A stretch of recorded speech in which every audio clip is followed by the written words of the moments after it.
Hi everyone, I'm Sydney. Welcome back to my YouTube channel. If you are looking to make daily sales on Poshmark or even go full-time as a reseller, you are definitely in the right place. In today's video, we are going to talk about how you can make daily sales on Poshmark. It's absolutely possible and it's not as difficult as you might think. So stick around, watch till the end. We are going to go through 3 of my top tips to help you make money every single day. I've been selling on Poshmark since 2014. I was also a closet consultant at POSHFest in Dallas, so I have a lot of experience not only selling on the app, but I've also helped hundreds of people go from making no sales to making sales every day, and I want to share some of these tips with you in this video today. So my first tip for you in terms of making daily sales on Poshmark is something that you and only you can change, and that is your mindset.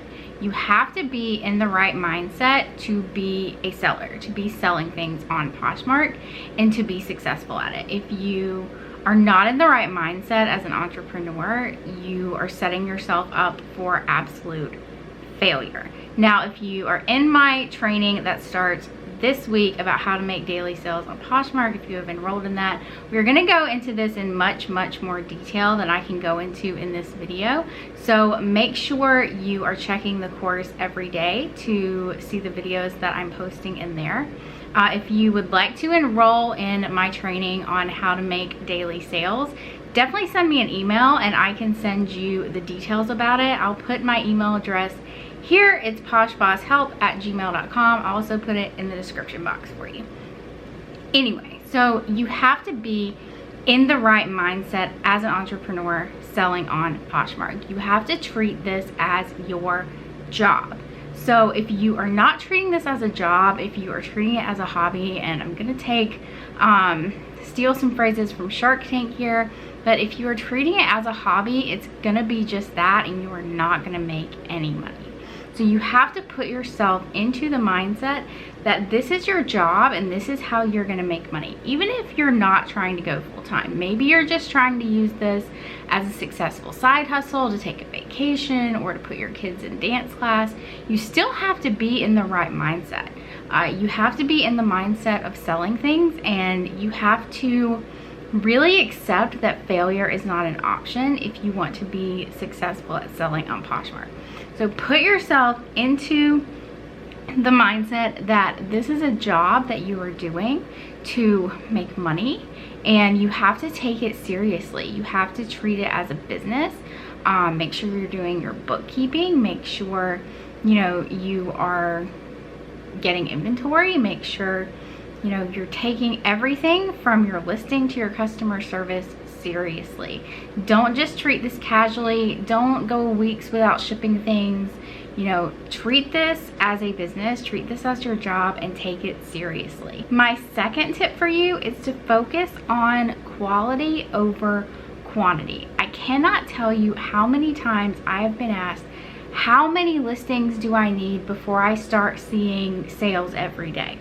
And there seems to be this misconception that you have to have thousands and thousands of listings, or that there's this certain number that you have to hit before you start seeing sales every day, and that's simply not true. Now granted, the more listings you have, obviously the higher probability you have of making a sale. That's just based on numbers. But if you have 10,000 items listed that nobody wants to buy, you're not going to make any sales. And somebody who has 100 listings of items that somebody does want to buy, they're going to be making more sales than the person with 10,000 listings that no one wants. So you really have to look at the quality of your items. And in my training, I'm going to go into more specific details about the types of items that you need to be sourcing in order to get people to buy from you on a consistent basis. Because it's not just about brands. It's not just about, going out and finding all this Anthropologie stuff. Just because you find something from Anthropologie does not mean that it's going to sell. You have to look at the quality of your items in your closet. You have to look at the item overall and question what it is. Would somebody want to buy this? if you are just going out and you're just buying everything in sight just to stock your closet with stuff and you have no strategy, you're not going to make any sales. You have to look at the types of things that you are buying, and you have to be mindful of what you're buying. I see so many people go out, and I am guilty of this as well. I used to buy things just because they were $1. I would go to this little local thrift store that had an entire rack of things that cost $1, and I would go through the rack of stuff and I would buy everything that I could find, you know, that didn't have stains on it or a hole in it because it was $1. And that was not a good strategy to do. I ended up with a whole bunch of stuff that wasn't ever going to sell, and if it did, it was not going to sell at a price point that was worth my time to list. So you really have to look at the types of items that you are buying and really ask yourself, is somebody going to buy this from me? Is this worth my time to list? These are all questions you have to ask yourself when you're outsourcing and stocking your Poshmark closet. My third tip for you is very, very important, and that is to diversify what you are selling. I cannot stress this enough, especially now that Poshmark has introduced all of these new markets that they are marketing to people. When I first started on Poshmark in 2014, 5 years ago, almost 6 years ago now, we were only allowed to sell women's items. That's all we could sell. We couldn't even sell bathing suits if they were used. They were very, very picky about what you could sell on Poshmark, and there were a lot of limitations in terms of what you could sell. Now they've introduced men's, they've introduced kids, they've introduced the home market. They have given you so much more opportunity to sell so many different items. And I saw so much backlash when they introduced both the men's and the kids markets, and then with the home market, of people getting angry because they were allowing people to sell different types of stuff. The more types of stuff you're allowed to sell, the more money you are going to make. So you absolutely need to diversify what you are selling. Don't be afraid to take risks in your sourcing. You know, buy a few home items. Look for home items. If you typically sell women's items, look for men's items. Look for kids items. You know, I'm not saying go out and spend a ton of money on things that you wouldn't normally buy, but here and there, start picking up different things that you find that are unique that you think someone else might want to buy, and just list it in your closet.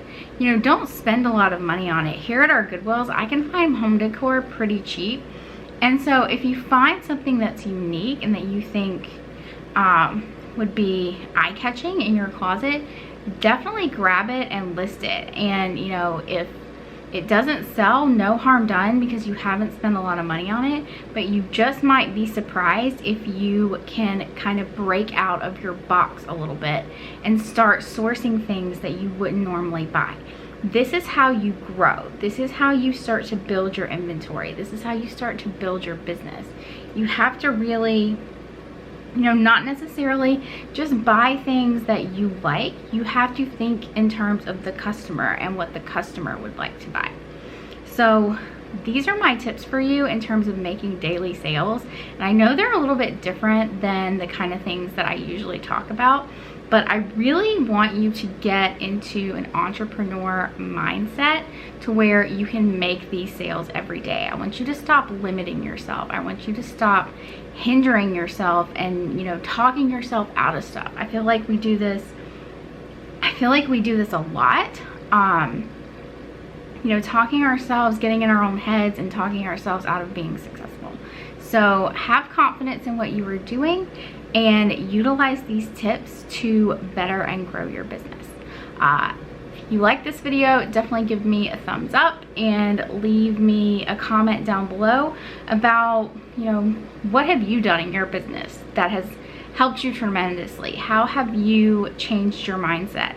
What have you done that has brought you, you know, success, or small successes or big success? Let me know in the comments below, and I will see you guys in the next video.